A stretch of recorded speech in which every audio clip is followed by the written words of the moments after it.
The Egypt Game, Chapter 22, Gains and Losses. Things had scarcely had time to quiet down after April's narrow escape when Christmas vacation arrived. The first few days of vacation, the members of the Egypt gang were pretty busy with family things, like shopping and trips and relatives, but now and then some of their paths crossed, and they stopped to discuss things in general, and the Egypt situation in particular. That situation didn't look good at all. The day after all the excitement, Toby had drifted down the alley just to look things over, and he had found the land of Egypt boarded up. Someone had replaced the loose board and nailed it into place with big, long nails, and some fresh strands of barbed wire had been strung over the top. The consensus of opinion was pretty much, that's that. Egypt was lost and gone forever, and there was no use thinking about it. It was a terrible loss. As a matter of fact, the Egyptians hadn't really realized until then just how great Egypt had been. It had been a terrific game, full of excitement and mystery and way out imagining. But it had been a great deal more than that. It had been a place to get away to, a private lair, a secret seclusion meant to be shared with best friends only, a life unknown to grown-ups and lived by kids alone. And now, all of a sudden, it was gone. But the other Egyptians didn't blame April and Marshall for its loss. After all, they hadn't done it on purpose. And the way it turned out, they had really done all the kids in the neighborhood a big favor, because now that the murderer had been caught, everybody was being allowed a lot more freedom. The whole neighborhood had benefited, really. There was only Egypt to mourn. It was a few days after the beginning of vacation that April decided to go down and pay a visit to the professor, or Dr. Huddleston, as people were beginning to call him.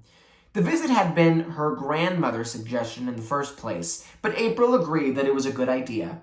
As she started downstairs, she considered stopping by for Melanie, but she decided against it.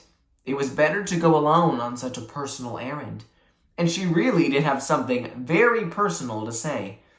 But if April had imagined that it would be easy to have a quiet, personal interview with the professor in his lonely store, she was mistaken. There were 2 or 3 browsers just looking around. The professor was wrapping something up for a customer, and over by the window, Elizabeth's mother, Mrs. Chung, was dusting some figurines and arranging them in the display case. The whole store looked different, cleaner and brighter, and not so clustered. April was amazed. For one thing, Mrs. Chung had been working at a cleaner's over on the other side of town, and April hadn't heard anything about a change. But then, Elizabeth had been visiting in San Francisco with her cousins the last few days, so April wasn't really up to date on the Chung family news. "Hi, Mrs. Chung," April said. "Do you work here now?" "Hello, April. Yes, I do. I just began on Monday." It didn't look as if the professor was going to be free very soon, so April squatted down to look at the tiny, foreign-looking statues that Mrs. Chung was arranging very artistically on a velvet cloth. "I think this would be a neat place to work," April said. "I'd sure like it." "It's a very interesting place to work," Mrs. Chung said, "and it's wonderful being so close to home. I think I'm going to like it very much. Dr. Huddleston is planning to do some traveling soon to look for new things to sell, and I'll be in charge here while he's gone."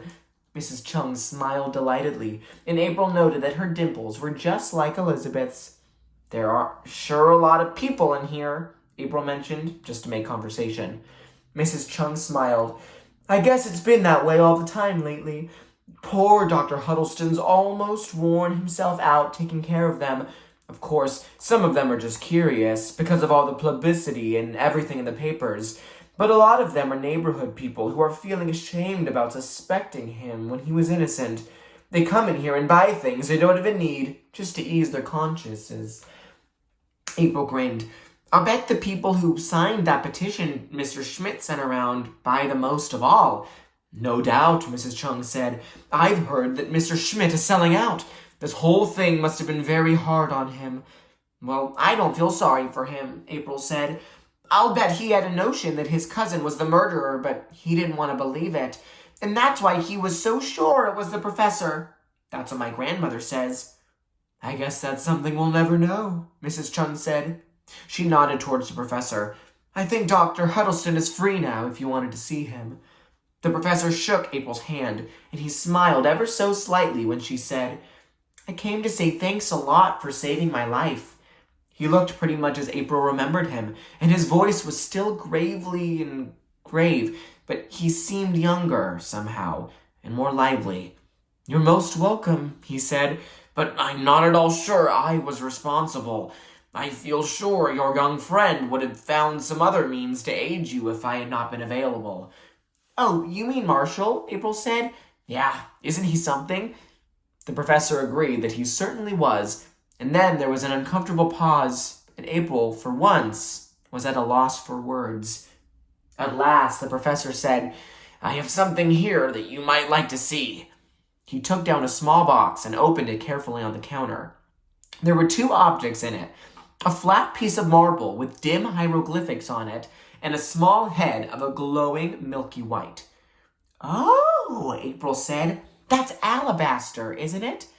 Very good, the professor said. You're quite an Egyptologist. And the other is a bit of marble facing from the wall of the tomb. They examined the pieces together, and the professor told April all sorts of interesting things about them. He also said that they had once belonged to his wife, and that was an interesting idea in itself, to think that the lonely old professor had once had a wife. In the course of the conversation, it occurred to April that this would be a good time to mention all the things that had been left in the land of Egypt. The 6 Egyptians had thought about them many times and wondered if the professor intended to give them back. Toby, in particular, hated to lose Thoth. He was a sort of keepsake. 2 or 3 times she was on the verge of mentioning it, but each time she lost her nerve. After all, they had put the things on the professor's property, and maybe that meant they were his now. And you just can't go around demanding things of someone who's just saved your life. But, except for the fact that the professor didn't offer to give back their things, it was a very successful visit. As April was getting ready to go, she said, Well, goodbye, and thanks again, Dr. Huddleston. My grandmother says your name is Dr. Julian Huddleston. Are you really a doctor? Not a medical doctor. A doctor of philosophy. A PhD. I once taught at the university, but that was a long time ago. I'd be most pleased if you and your friends continued to call me the professor. I prefer it, in fact. So do I, April said. Okay, goodbye, Professor. And thanks again. When April got back to her apartment, there was a letter waiting for her. It was from her mother. It was the first letter April had had in over a month. Of course, Dorothea would probably have written if she'd known about April's narrow escape, but she hadn't known. For some reason, April hadn't told her, and she'd asked Caroline not to either. When Caroline had asked April why, she just said, I don't know. What's the use? It's too late now. But today, there was a letter and an invitation. Darling, Nick and I are planning on spending 3 or 4 days in Palm Springs over Christmas. We want you to hop on a plane and fly down to us. There will be swimming and sunning and lots of fun. We'll meet you at the airport if you let us know where you are. We're dying to see you again. Love, Dorothea. April took the letter to her room. She sat down by the window and reread it 3 times and felt around inside herself for reactions. She found some all right, both good and bad, but not nearly as much either way as she would have expected. Not as much happiness to be asked, and not nearly as much anger to be asked so late and for so little. After a while, she got out some paper and she wrote an answer. Then she took both letters and went looking for Caroline. She found her in the kitchen sewing sequins on a Christmas stocking made of felt. Without saying anything, April put the letter down in front of her. Dear Dorothea, April's letter said, Thank you for inviting me to Palm Springs. It sounds like lots of fun, but Grandma and I have plans all made for Christmas Eve, and I have a date to spend most of Christmas Day with my friend Melanie. So I guess I can't make it this time. Love, April. P.S. You should see our tree. We decorated it yesterday, and it's great. Caroline was such a quiet person. It was hard sometimes to know what she was thinking. But lately, April usually thought she could tell. Right then, Caroline only smiled and said, "That's a very nice letter, dear," and bent her head back down over the sequins. And the sun coming in the little stained glass section of the breakfast room window made her smooth gray hair look just like a pigeon's wing.